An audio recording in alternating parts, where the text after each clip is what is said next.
welcome back to my channel. So today I'm going to start chapter number 2 of your number theory and trigonometry, that is congruences. Now it is an important chapter, and let us first see what is the definition of congruence. If a and b are two integers and m is a positive integer, suppose हमारे पास a और b कोई भी दो integers हैं और m हमारे पास क्या है, कोई positive integers. अगर m जो है वो a minus b की subtraction को divide कर रहा है, so we will say that a is said to be congruent to b modulo m. So a को हम congruent बोलेंगे b modulo m के. देखिए अगर m जो है हमारे पास a minus b को divide कर रहे हैं, so congruent का साइन आ जाएगा congruent b modulo m. Basically यहाँ पे जो b होता है वो रिमाइंडर होता है और m जो होता है वो डिवीजर होता है. तो उसको इस टाइप से लिखेंगे. तो यहाँ से हम क्या लिख सकते हैं, a minus b is congruent to 0 modulo m. यहाँ से हम फर्दर क्या लिख सकते हैं, a minus b is equal to k m, क्योंकि m जो है वो a माइनस बी की सब्ट्रैक्शन को डिवाइड कर रहा है. सो a माइनस बी can be written as multiple of m. Next topic आता है इनकॉन्ग्रुएंस. इनकॉन्ग्रुएंस क्या क्या हो कहता है कि m does not divides a minus b. अगर m a माइनस b की सब्ट्रैक्शन को डिवाइड नहीं कर रहा है तो उसको हम बोलेंगे इनकॉन्ग्रुएंट. देखते हैं examples. 31 is congruent to 7 modulo m. अब हमें चेक करना है कि कॉन्ग्रुएंट पॉसिबल है या नहीं, तो हम क्या करेंगे, कंपेयर भी कर सकते हैं यहाँ से कि a हमारे पास 31 है, b 7 है और m हमारे पास 4 है. सो जो 4 है वो हमारे पास 31 माइनस 7 को डिवाइड करना चाहिए. 31 माइनस 7 इज योर 31 माइनस 7 लिखेंगे, सो दैट इज 24. सो 4 जो डिवाइड कर रहा है हमारे पास 24 को डिवाइड कर रहा है, so therefore this congruence hold. Next is minus 71 is congruent to 9 modulo m. तो क्या करना चाहिए, 5 जो है माइनस 71 माइनस 9 की सब्ट्रैक्शन को डिवाइड करना चाहिए. Means 5 should divide minus 80, 5 minus 80 को डिवाइड करता है, so this is also congruent.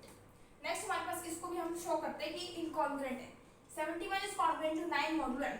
तो क्या है, जो 5 है वो हमारे पास 71 माइनस 9 की सब्ट्रैक्शन को डिवाइड करना चाहिए. मतलब 5 जो है वो हमारे पास 62 को डिवाइड करना चाहिए, लेकिन 5 62 को डिवाइड नहीं करता, तो दिस इज नॉट कॉन्ग्रुएंट. तो इसको नॉट कॉन्ग्रुएंट का साइन हमारे पास इस टाइप से होता है. फर्स्ट थ्योरम हमारे पास आती है कि an integer is congruent to its remainder. मतलब जो ये b होता है ना बेसिकली रिमाइंडर होता है. तो इसके लिए हम देखेंगे, let a be any number which is divided by m. Suppose मैं a को जो है वो m से डिवाइड कर रही हूँ.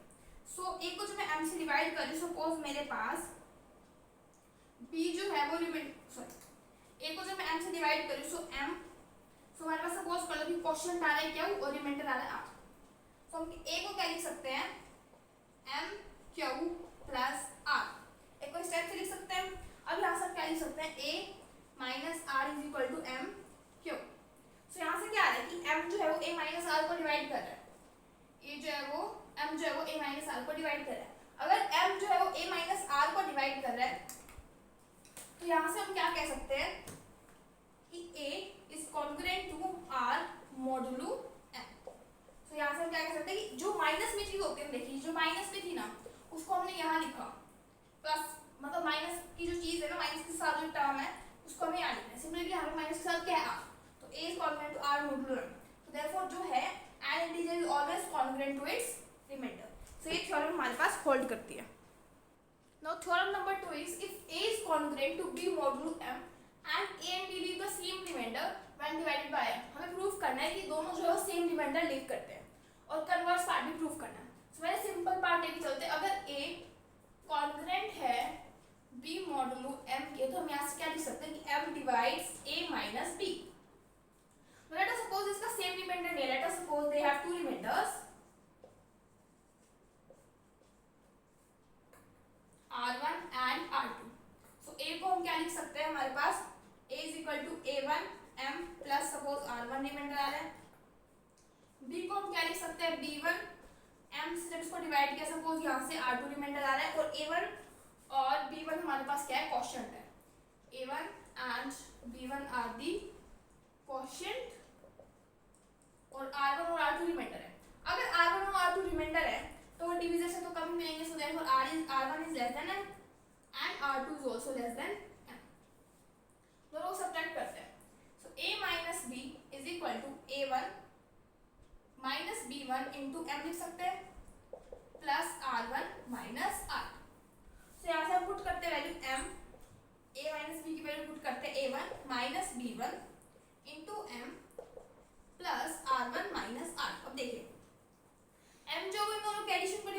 ये जो टर्म है m से डिविजिबल है, सो ये वाली जो टर्म है वो भी m को डिवाइड करनी चाहिए, सो m divides r1 minus r2।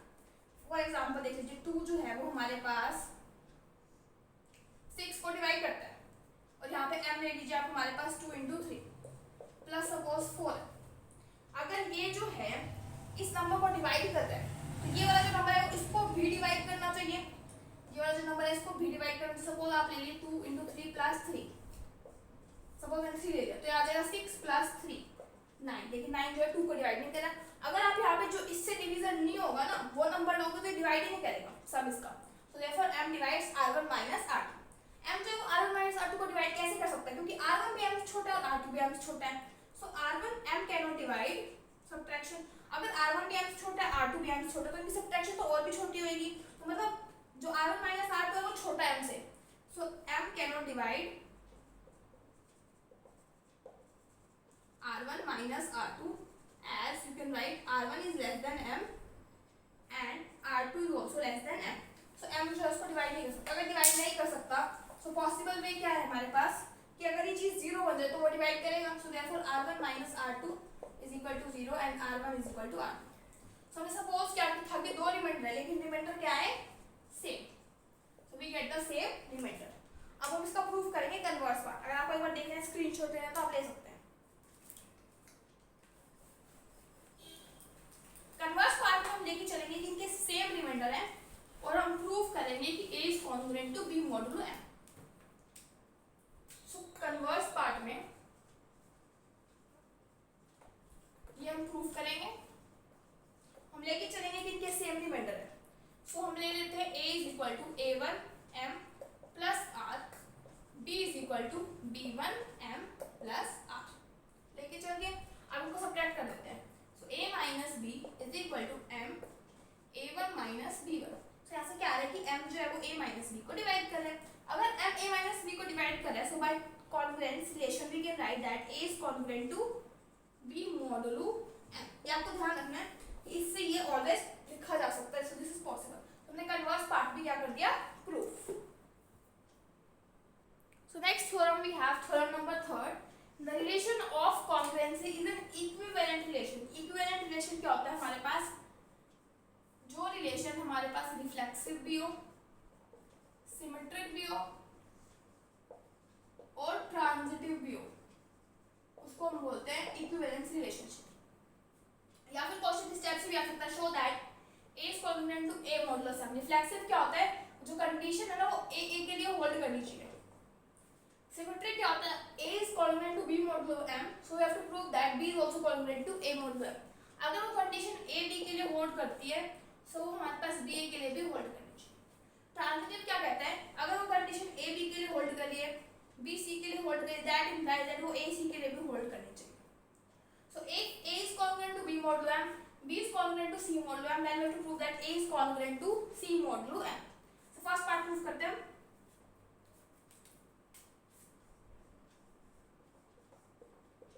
so we prove करना है transitive. so we know that a is congruent to, let us suppose we have a is congruent to b modulo m। so यहाँ से क्या रहेगा, m divides a minus b। इतना बात हमें पता है कि by definition of congruency। so first part हम क्या लेके चलेंगे, m जो है वो a minus a को भी डिवाइड करेगा, मतलब m जो है वो 0 को भी डिवाइड करेगा, so always true, hence the relation is reflexive, क्योंकि always hold करता है। सेकेंड पार्ट ये तो बहुत ही सिंपल था। सेकेंड पार्ट में हम लेंगे सिमेट्रिक के लिए, if a is congruent to b modulo m, इसका क्या मीनिंग है, m divides a minus b, जो मैंने यहाँ लिखा। m अगर a minus b को डिवाइड करे तो m जो है वो b minus a को भी डिवाइड करेगा, क्योंकि इसका नेगेटिव होता है बस, तो डिवाइड तो करेगा ही। तो यहाँ से हम क्या लिख सकते हैं, जो यहाँ पे होता है उसको मॉडुलस के साइड में लिखते हैं। सो b is congruent to a modulo m, hence the relation is symmetric. यहाँ से हमारे पास रिलेशन क्या आ जाएगा, सिमेट्रिक।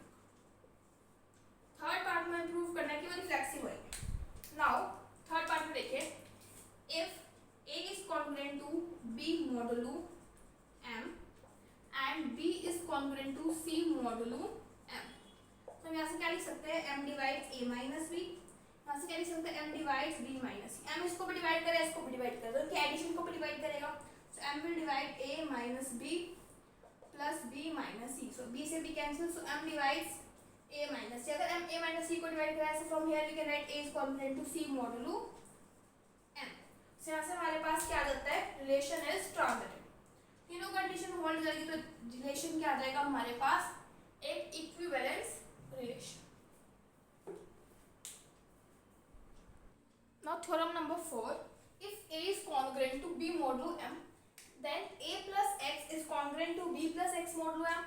और अगर हम इसको x से मल्टीप्लाई करें तो भी कॉन्ग्रुएंस होगा. इसका क्या मीनिंग है कि कॉन्ग्रुएंट में आप कुछ ऐड कीजिए या फिर कुछ सब्ट्रैक्ट कीजिए सेम नंबर, तो कॉन्ग्रुएंट में कोई फर्क नहीं पड़ेगा. तो हमारा रिलेशन जो है हमारे क्वेश्चंस में हेल्प करेगा. Now if a is congruent to b modulo m, from here we can write m divides a minus b. अब हमें a plus x चाहिए, तो हम यहाँ क्या करते हैं, प्लस x कर देते हैं और माइनस x कर देते हैं. तो आ जाएगा m a plus x है, यहाँ से माइनस कॉमन ले लेते हैं b plus x. तो ये चीज प्लस में है, ये चीज माइनस में. जो माइनस वाली चीज है उसको हम क्या लिख सकते हैं, a plus x is congruent to b plus x modulo m. जो माइनस के साथ होता है उसको हम यहाँ लिखते हैं. तो हमारा रिलेशन जो है प्रूव हो गया फर्स्ट पार्ट. नेक्स्ट हमें प्रूव करना है मल्टीप्लाई. तो हम क्या करते हैं, इस रिलेशन में मल्टीप्लाई कर देते हैं. अगर m जो है वो a माइनस b को डिवाइड कर रहा है, तो अगर मैं a माइनस b को किसी मल्टीपल से x से मल्टीप्लाई कर दूं, कोई इंटीजर से, तो m तो भी उसको डिवाइड करेगा. So from here we get m divides ax minus bx. So from here we can write ax is congruent to bx modulo m, क्योंकि ये माइनस में. Next theorem number 5, if a is congruent to b modulo m, इसका meaning हमारे पास एक congruence relation है, a is congruent to b modulo m. Second relation क्या है, c is congruent to d modulo m. अगर इन दोनों relations को हम सब्ट्रैक्ट करें, ऐड करें या मल्टीप्लाई करें, तो कॉन्ग्रुएंस जो है वो m से डिविजिबल होगी. तो फर्स्ट देखिए, अगर m जो है वो a is congruent to b modulo m, so from here we can write a minus b is equal to m k1. from here we can write c minus d is equal to m k2. अब हमें first relation में क्या चाहिए, a minus चाहिए. a यहाँ पे minus करना पड़ेगा. So let this be first and this be second. So equation number first minus equation number 2, we get a minus b minus c plus d is congruent to m k1 minus k2. so equals to यहाँ पे भी.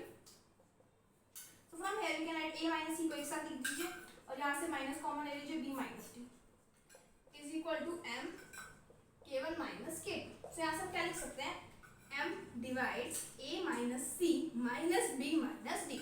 तो ये minus में तो हम इससे क्या लिख सकते हैं कि a minus c is congruent to b minus d modulo m. तो इसका सेकंड पार्ट है, उसमें आपको इन दोनों को प्लस करना पड़ेगा. तो वो भी देख लेते हैं.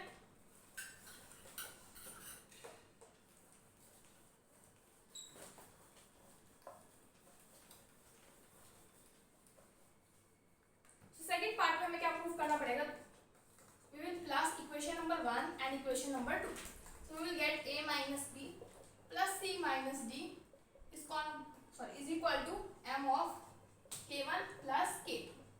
so हमें यहाँ से क्या चाहिए, a plus c चाहिए. so a plus c minus common ले लेते हैं, b plus d is equal to m k1 plus k2. so यहाँ से क्या आ जाएगा, m divides a plus c minus of b plus d. from here we can write a plus c is congruent to b plus d modulo m. Let us see third part. हमें यहाँ पे ac चाहिए. तो third part में हम equation number 1 and equation number 2 को क्या कर देंगे, मल्टीप्लाई. तो यहाँ से हमारे पास आ जाएगा इक्वेशन नंबर 1 है, से आ जाएगा a minus b into c minus d, और वहाँ से आ जाएगा हमारे पास m square k1 k2.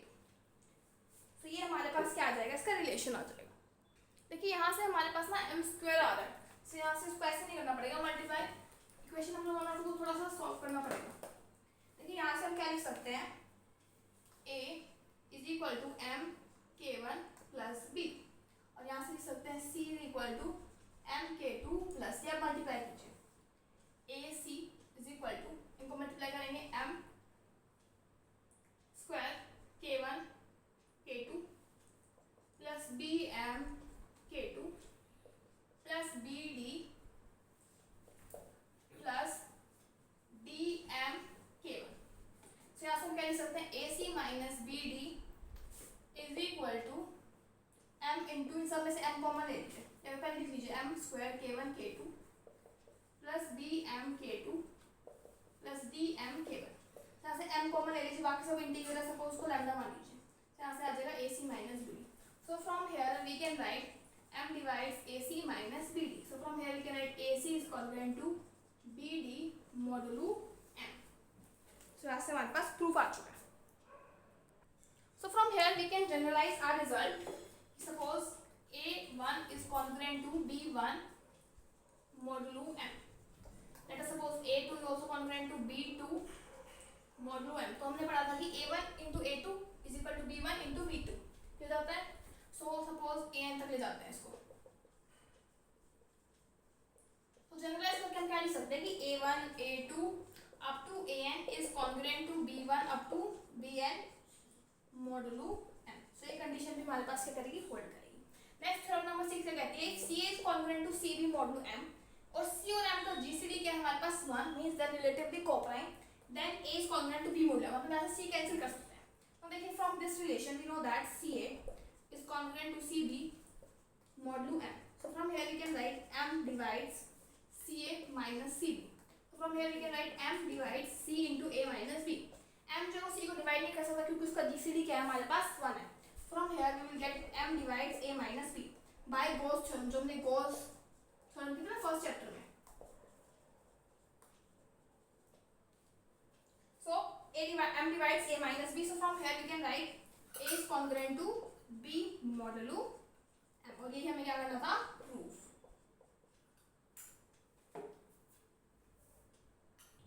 Next we have theorem number 7। If c is congruent to cb modulo m और c और m का जीसीडी हमारे पास d है, m is equal to d m1, तो हमारे प्रूफ करना है कि a is congruent to b modulo m1। also prove the converse। तो पहले सिंपल प्रूफ करते हैं। if c is congruent to c modulo m, so from here we can write m divides c minus cb। so from here we can write m divides c into a minus b। अब यहाँ से देखिए c और m का GCD हमारे पास क्या है, d है। from here we can write d divides c and d divides m। तो यहाँ से हम c को क्या लिख सकते हैं, multiple of d। Let us right c dc। Suppose c को हमने क्या लिख दिया, dc1 और हम यहाँ से क्या पता है m is equal to d m1। Putting the value of m and c in this equation, we will get d m1, here we will get d c1 a minus b। तो यहाँ से आ जाएगा m1 divides a1 क्योंकि d cancel a minus b। अब देखिए a और c और m का जीसीडी हमारे पास क्या है, d है। तो from here we will get m और c1 का जीसीडी क्या होगा, 1। कैसे होगा देखिए, अगर c और m का जीसीडी d है तो c by d और m by d का जीसीडी क्या होगा, 1। c by d को हमने क्या राइट किया है, c1 और m by d को हमने क्या राइट किया है, m1। c1 और m1 का जीसीडी क्या होगा हमारे पास 1। अगर c1 और m1 का जीसीडी 1 है इसका मतलब m1 जो है c1 को डिवाइड नहीं कर रहा, so m1 divides a minus b। From here we can write a is congruent to b modulo m। और अगर उसे कन्वर्स पार्ट प्रूव करें तो बस हमें उल्टा लेके चलना है, हम लेके चलेंगे a is congruent to b modulo m1। तो from here we can write m1 divides a minus b। m1 अगर a minus b को डिवाइड करता है, so from here we can write कि a minus b के कोई multiple को भी डिवाइड करेगा। बस आपको क्या करना है, ये साइन लगा देना तो भी आपका काम चल जाएगा। सो m1 जो है वो हमारे पास c1 into a minus b के किसी मल्टीपल से भी डिवाइड करेगा, दोनों तरफ d से मल्टीप्लाई कर दीजिए तो भी डिवाइड होएगा। सो इसको पुट कर दीजिए m और इसको पुट कर दीजिए c। From here we will get m जो है c a minus cb को डिवाइड कर रहा है। So from here we can write c is congruent to cb modulo m। बस जहां से स्टेप सीधे रखिए बस आपको उल्टे लिखना है। नेक्स्ट थ्योरम है a is congruent to b modulo m then prove that a की power k is congruent to b की पावर k मोडुलो m। जो भी हमने जनरलाइजेशन किया था बस उसमें क्या है, a1 a2 an यहाँ पे और b1 से bn यहाँ पे, यहाँ पे इसने क्या लिया, सिंपल a और b लिया। So a is congruent to b modulo m। From here we can write m divides a minus b। हमें प्रूफ क्या करना है कि m जो है हमें प्रूफ करना है कि a k is congruent to b k modulo m। So now consider a k minus b k। So a k minus b के एक्सपेंशन को हम क्या लिख सकते हैं, a minus b into a k minus 1 plus b a k minus 2 into b up to b raised to power k minus 1। So इसका expansion है। So a k minus 1 को a minus b डिवाइड कर रहे हैं, from here you can write a minus b divides a k minus b। जो m है वो a minus b को डिवाइड कर रहे हैं, a minus b a k minus b को डिवाइड कर रहे हैं। यहाँ से देखिए a डिवाइड कर रहे हैं b को, को. So by transitive property A will divide C. So by transitive property from here we can write M divides AK minus BK. So from here we can write AK is congruent to BK modulo M. Let us see theorem number 9, that is the last theorem of this exercise. Let fx is cn x raised to power n cn minus 1 x raised to power n minus 1 plus c naught denotes a polynomial with integral coefficients. If a is congruent to b modulo m, then we have to prove that fa is congruent to fb modulo m. So अगर a is congruent to b modulo m है, so from here पहले हम find out करते हैं f of a. हमारे पास आ जाएगा cn a raised to power n plus cn minus 1 a raised to power n minus 1 up to c naught. f of b find out करते हैं, वो आ जाएगा cn b raised to power n plus cn minus 1 b raised to power n minus 1 up to c naught. अब हम fa minus fb करते हैं, so fa minus fb ये हमारे पास आ जाएगा cn a raised to power n minus b raised to power n plus cn minus 1 a raised to power n minus 1 minus b raised to power n minus 1 up to 0. So अब देखिए हमें देखा a is congruent to b modulo m. अगर a congruent है b modulo m के, so a raised to power n is also congruent to b raised to power n modulo m. अभी हमने theorem की थी कि a की power k is congruent to b की power k modulo m. So k suppose यहाँ पे हमारे पास m n है, तो फ्रॉम हियर मतलब ये जो चीज है वो डिविजिबल है, यहाँ से क्या लिख सकते हैं हम a के माइनस b के जो है हम इसको डिवाइड करते हैं, तो इसको लेट कर लेते हैं हम mt पर. Similarly a raised to power n minus 1 और minus b raised to power n minus 1 भी हमसे डिविजिबल, इसको लेट कर लेते हैं mt2 up to so on. इन सब में से m कॉमन निकाल लेते हैं, m into something lambda मान लो. So from here we will get that fa minus fb is equal to m lambda. From here we can write m divides fa minus fb. m जो है fa minus fb को divide कर रहे हैं, so from here we can write fa is congruent to fb modulo m. Let us discuss first question. Find a such that a is congruent to 7 modulo m. तो आपको definition क्या बताती है कि अगर कोई नंबर यहाँ पे मीन्स a माइन अगर if a is congruent to b modulo m, so m divides a minus b. ठीक है, और क्या लिख सकते हैं हम a minus b को multiple of m, suppose mt लिख दिया. So from here we will get 5 divides a minus 7. अब कंपेयर करोगे a है और b जो है हमारे पास 7 है. From here we can write a minus 7 is equal to mt. a is equal to 7 plus mt. m हमारे पास क्या है 5. तो t के आप कुछ वैल्यू पुट कीजिए 0 से लेके इंफिनिटी तक, आपको a की वैल्यूज मिलती रहेंगी जो यहाँ पे इस कॉन्ग्रुएंस रिलेशन को जो है सेटिस्फाई करेगी. Next find the least positive integer modulo m to which 282 is congruent. Modulo m जो है हमारे पास बेसिकली मैंने आपको बताया था ये डिवीजर होता है, जो इसके कॉन्ग्रुएंट है, ये वाला जो टर्म होता है इससे डिवाइड करके देखते हैं. So this is your a is congruent, suppose यहाँ देखो a जो है यहाँ पे हमारे पास है 282, m जो है वो 11 है. अब हमें फाइंड आउट करना है b. तो जब हम इसको डिवाइड करते हैं, हमने एक थ्योरम पढ़ी थी कि every congruent relationship is congruent to its reminder. तो हम यहाँ पे बेसिकली क्या लिखेंगे, a is congruent to r modulo m. तो यहाँ पे बेसिकली हम रिमाइंडर लिखेंगे. तो इसको डिवाइड करते हैं 11 divided by 282. 11 2 are 22, 62 5 are 55, that is 7. From here we will write a हमारे पास क्या है 282 is congruent to 7 मोडुलो 11, क्योंकि हर कोई रिलेशन उसके रिमाइंडर के क्या होता है कॉन्ग्रुएंट होता है. सो यहाँ पे हमारे पास लीस्ट पॉजिटिव वैल्यू क्या आ चुकी है 7. Now let us see question number 3rd. If a is an odd, we have to show that a square is congruent to 1 modulo 8. अगर a odd है, so we can let a is equal to 2k plus 1. Square find out करते हैं, a square is equal to 2k plus 1 whole square. That is 4k square plus 4k plus 1. So यहाँ से 4k common निकाल देते हैं, 4k into k plus 1 plus 1. Product of two consecutive numbers is divisible by 2 factorial. Product of two consecutive numbers is divisible by 2 factorial.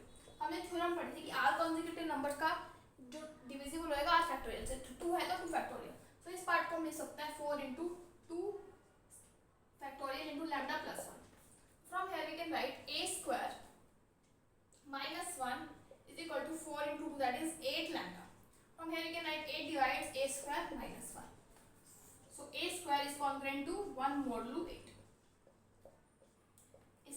क्या लिख सकते हैं, a square is congruent to 1 mod 8. Next question, show that this is equal to this 3 raised to power 4n plus 2 plus 5 raised to power 2n plus 1 is congruent to 0 mod 14. इसका क्या meaning है कि divisible show करना है 14 से, क्योंकि यहाँ पे डिविडेंड क्या आ रहा है 0. अगर हम इसको 14 से डिविजिबल शो करें तो मैथमेटिकल इंडक्शन से कर सकते हैं. और लेट fn हमारे पास है 3 raised to power 4n plus 2 plus 5 raised to power 2n plus 1. f of 1 find out, that is 3 raised to power 6 plus 5 cube. तो इसकी वैल्यू आएगी हमारे पास 854 which is divisible by 14.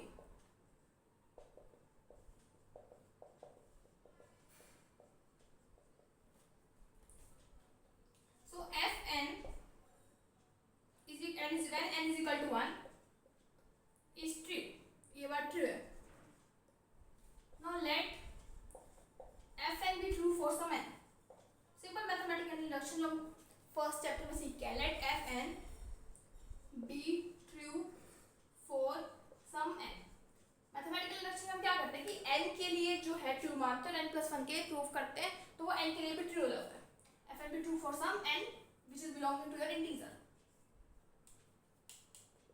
So we will get f of n is divisible by 614.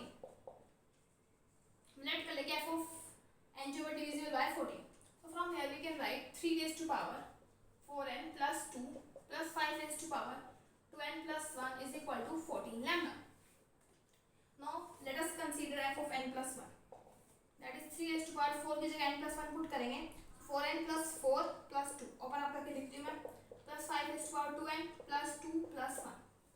So यहाँ से हम देखिए यहाँ पे 3 raised to power 4n plus 2 है, तो 3 raised to power 4n plus 2 को ले लेते हैं. 3 इसको क्या लिख सकते हैं, 3 into 4 3 raised to power 4n plus 2 plus 5 की पावर 2n plus 1 को ले लेते हैं, क्योंकि वहाँ से हमें थोड़ा सिमिलर बनाना है और इसको सेपरेट कर देते हैं. 5 square into 5 raised to power 2n plus 1.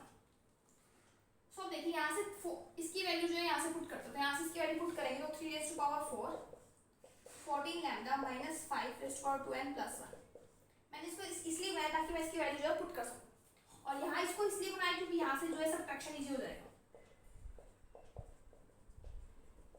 तो यहाँ जाएगा हमारे पास 3 raised to power 4 into 14 lambda minus 3 raised to power 4 is 81 5 raised to power 2n plus 1 plus 25 5 raised to power 2n plus 1. That is 81 minus 25 56. 3 raised to power 4 into 14 lambda क्या आ जाएगा हमारे पास minus 56 5 raised to power 2n plus 1. यहाँ से हम 14 common निकाल देते हैं, क्या आ जाएगा 3 raised to power 4 lambda, यहाँ पे आ जाएगा 4 into 5 raised to power 2n plus 1. So f of n plus 1 is also divisible by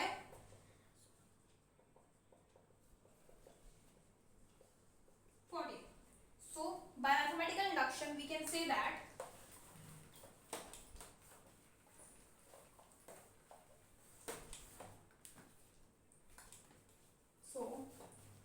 by mathematical induction